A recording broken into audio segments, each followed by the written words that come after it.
Hi, I'm Seb Henbest from Bloomberg New Energy Finance, and I'm here in Paris, COP21, at the Climate Summit for Local Leadership. And joining me is Josue Tanaka from the European Bank for Reconstruction and Development, and you are the Managing Director for Energy Efficiency and Climate Change.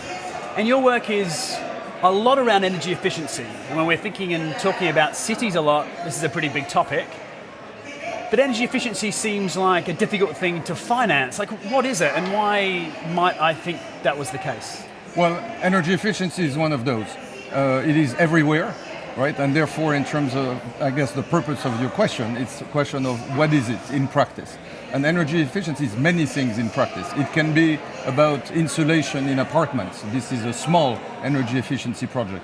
It can be about running your trolley bus more efficiently in terms of the electric supply. It's a bigger project. It can be about completely reconverting the steel-making facilities, of a large steel producer. This becomes perhaps a $700 million project. So you have a very, very large scope of activity in energy efficiency, in which essentially you need to understand what are the possibilities in each of the particular sectors or each of the particular activities. This is why cities are so interesting in terms of energy efficiency, because within the city you have so many different energy efficiency possibilities in cities. And when we identify these possibilities, to finance the development of a program that helps us take advantage of those efficiencies, I don't know, how does that work? And why is energy efficiency even a thing that we need to invest in? Why hasn't it all happened already if it can make so much sense? Okay, that's a very good question, because energy efficiency is often referred to as a so-called low-hanging fruit. Right.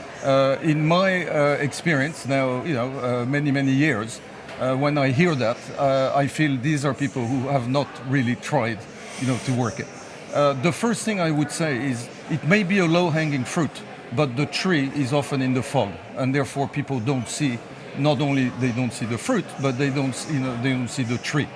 Once you identify that, things get much easier.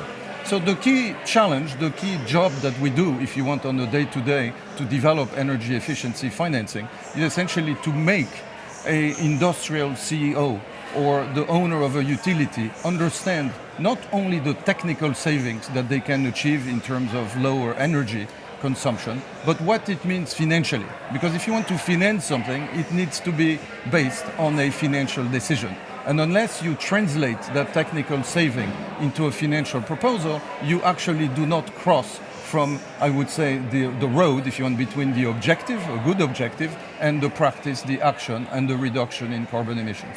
Now, in 2014, I remember that you and the EBRD were a winning finalist of the Finance for Resilience program to accelerate finance for energy efficiency. It's a program that Bloomberg New Energy Finance had a bit to do with. That's correct. How's that going? I hear good things. Okay, perhaps I should tell you what was it about, because it relates to your first question.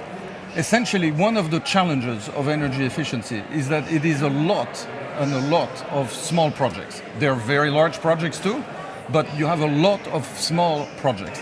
And in order to be able to finance those, you need to find entities, that can be intermediaries in that.